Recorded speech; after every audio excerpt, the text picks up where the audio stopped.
लांजी बालाघाट के लांजी में पदस्थ नायाब नाजिर साकेत वानखेड़े ने तहसीलदार के नकली हस्ताक्षर कर 16 लोगों के साथ मिलकर 5,89,795 रुपए के 22 चेक से शासन को चूना लगा दिया, जिसकी शिकायत खुद तहसीलदार आरपी मार्को ने दर्ज कराई है।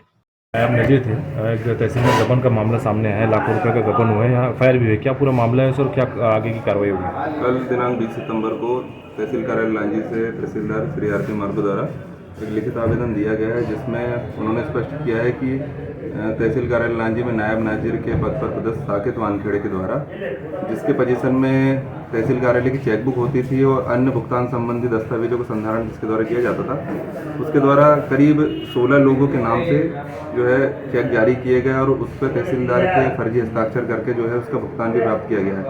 इस प्रकार कुल नायब नाजिर के पोजीशन में जो चेकबुक थी उससे कुल 5,79,795 रुपये का भुगतान जो है स्वयं के उपयोग के लिए किया गया है। इस संबंध में ना ही किसी प्रकार की जो विभागीय प्रक्रिया के तहत जो नोटशीट होती थी, ना ही उसको फॉलो किया गया, केवल तहसीलदार के फर्जी हस्ताक्षर करके उनका बिलों का भुगतान कर लिया है। सर किन किन धाराओं में इस पर कार्रवाई हुई है? चूँकि ये नायब नाजिर शासकीय सेवक थे तो उनके ऊपर 409, 420, 468, 467, 471, 120B के तहत जो है मतलब के धाराओं के तहत जो है अपराध पंजीबद्ध किया गया है। लगभग कितने लोगों को इन्होंने राशि दी है सर्विस? इसमें कुल अभी तक जो है प्रथम दृष्टया जो दिखाई दे रहा है 16 लोगों के नाम से चेक जारी हुए हैं। अभी क्या उनकी गिरफ्तारी हो चुकी है सर? नहीं, अभी केवल नायब नाजिर की जो है गिरफ्तारी हुई है प्रकरण पंजीबद्ध होने के पश्चात। इसमें देखते हैं कि भुगतान किन लोगों को हुआ था, उनके खाते में राशि पहुंची और क्या उनके खातों में जानकारी जो राशि गई है क्या उनके द्वारा भी उपयोग की गई है या मतलब किसी बिलों के भुगतान के रूप में उनको राशि पहुंची थी, वो जांच के बाद ये स्पष्ट हो पाएगा। जैसे कि जो भी चेक थे तहसीलदार के मार्फत थे, तो क्या पुलिस जांच में तहसीलदार भी इस पर संलिप्तता दिखी जाएगी? नहीं, चूँकि अभी तो जो प्रथम दृष्टया तो ये तहसीलदार के द्वारा ही आवेदन दिया गया है और एफआईआर कराई गई है। इसमें अगर किसी भी अन्य लोगों की संलिप्तता होगी तो ये विवेचना में अग्रिम देखा जाएगा कार्रवाई करके। Thank you. जैसे कि आज लांजी थाने में आपके द्वारा एक एफआईआर कराई गई, आपके नायब नजीर के ऊपर गबन का आरोप लगा हुआ है, तो क्या पूरा मामला था सर? आपने एफआईआर भी कराई है इस पर? ये हमारे यहाँ एक तहसीलदार का अकाउंट खुला है, उस खाते में करीब 10 लाख रुपए की राशि थी। उसमें उनके द्वारा बिना जानकारी के, और वो संधारण करने का काम उन्हीं का रहता है, लेकिन बिना जानकारी के, और कोई ऐसा हितग्राही नहीं है जो पात्र हो, उसको वो चेक करीब श्रम सहित 15 लोगों को जारी कर दिया था। और वो हमको निरीक्षण जांच के दौरान भी और बैंक के माध्यम से हमको जानकारी प्राप्त हुई, तो उसकी पूरा जांच करने के उपरांत हमने प्रतिवेदन प्रेषित करते हुए एफआईआर दर्ज करवाया है।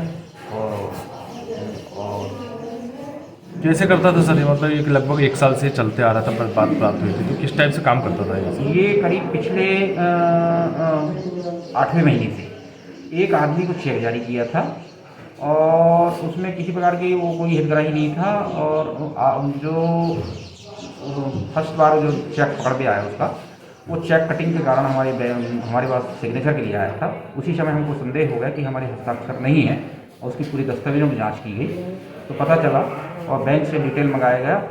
हमारे एसडीएम महोदय के निर्देश अनुसार पूरी टीम जांच की, साहब भी जांच की, तो पाया गया कि उसने ऐसे बिना हितग्राहियों को अन्य व्यक्तियों को, मतलब कोई बिल भी नहीं आता था, कोई नस्ती नहीं आती थी, ऐसे लोगों को चेक प्रदान। वो कैसे पड़े? मतलब कौन सा चेक था सर जो सबसे पहले आपके संज्ञान में आया? वो उन्हीं के बताया जाता है कि उन्हीं के यहाँ वो रहता है और किराएदार था, उसको चेक जारी कर दिया था अमित आसठ का देखिए। अच्छा, कितना चेक जारी कर था? वो अभी तक तो करीब 5,79,000 का जारी कर दिया था, वो पकड़ में आया है। सर उन चेक में सिग्नेचर किसने हुआ था? सिग्नेचर वो फर्जी तरीके से करता था। आप ही हमारे सिग्नेचर फर्जी तरीके से बनाता था और वो अलग से ही सब नज़र आते थे कि ये फर्जी दस्तखत हैं। और हमारे स्टाफ वालों ने भी देखा तो फर्स्ट ही नज़र। इतने दिनों से जैसे वो चल रहा था, तो इस समय कुछ ऐसी कहानी सामने नहीं आई? ये जानकारी चूँकि कोरोना का समय चल रहा था बीच में, और 3-4 महीने तो कोरोना के टाइम में विगत माने मार्च से लेकर के और 4-5 महीने हम लोग इसमें व्यस्त रहे, तो हमने किसी प्रकार का इस तरह का कोई ऐसा निरीक्षण किया नहीं था।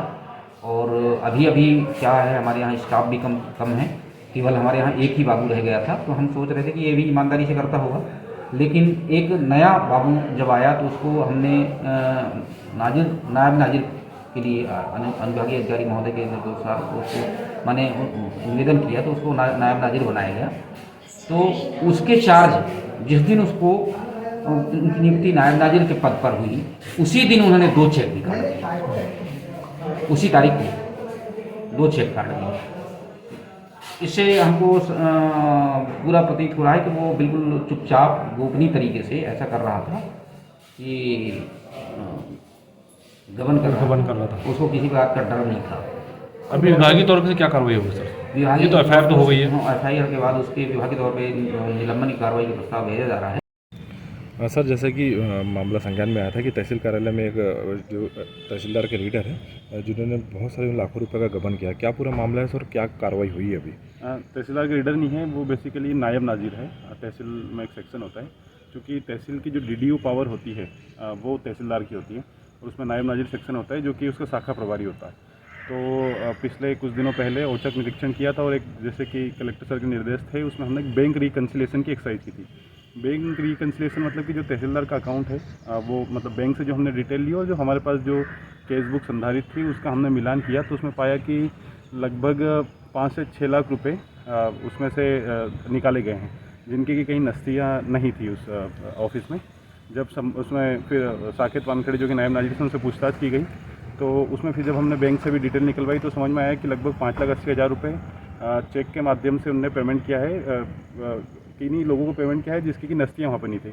फिर फर्दर जब हमने बैंक से चेक निकलवाए तो उसमें फिर पता लगा है कि जो सिग्नेचर थे वो तहसीलदार के नहीं थे, तो जो सिग्नेचर थे फोर्ज किए हुए थे। फिर उस संबंध में हमने 420 में एफआईआर करवाई है और अभी आगे और भी विभागीय कार्रवाई भी जारी है। सर, जैसे देखिए मतलब तहसीलदार साहब जैसे 1 साल से प्रकरण चल रहा था तो क्या तहसीलदार भी इसमें मतलब उनकी भी प्राथमिकता शामिल होती है? अभी तहसीलदार की कोई संलिप्तता नहीं, क्योंकि तहसीलदार के संज्ञान में नहीं है ये प्रथम दृष्टया जो अभी प्रतीत होता है, क्योंकि जो चेकबुक थी उसमें से फर्जी साइन करके निकाला गया, कभी नोटशीट तहसीलदार के समक्ष प्रस्तुत नहीं की गई है। तहसीलदार जैसी मेरी पूछताछ हुई है वो अनभिज्ञ हैं इस मामले में, तो अभी उनकी संलिप्तता नहीं होती, जबकि नायब नाजिर द्वारा उनके सिग्नेचर से निकाल लिया है पैसा, जो तहसीलदार के सिग्नेचर करके। तहसीलदार इस मामले में अवेयर ही नहीं थे, उन्होंने इसके पहले भी 2-3 बार निरीक्षण किया था शाखा का और उसको नोटिस भी दिया था कि आप केस बुक क्यों नहीं मेंटेन कर रहे हैं, लेकिन ये जो जानकारी थी ये भी निकल के सामने है। तो प्राथमिकता से अपन लापरवाही मानेंगे इसमें विभागीय?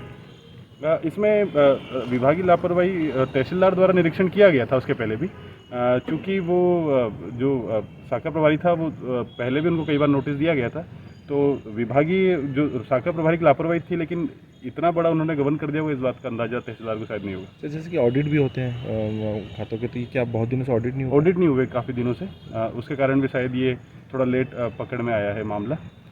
अगर रेगुलर ऑडिट होता है तो उसमें तो फिर उसमें भी बैंक डिटेल देखी जाती हैं सारी, लेकिन अब चूँकि पकड़ में आ गया है और आगे से तहसीलदार को भी उसमें निर्देशित किया गया है, हम आगे भी कलेक्टर महोदय को भी इस संबंध में हमने अवगत कराया है।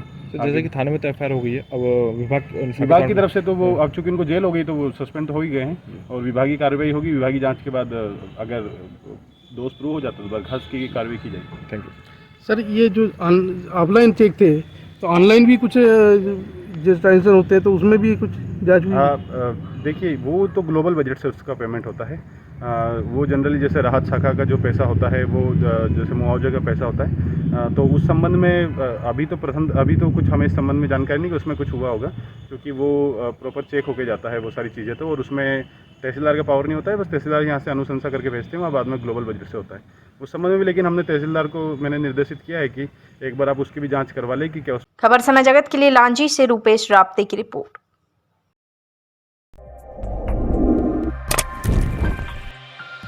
For latest news, subscribe to our channel and press the bell icon.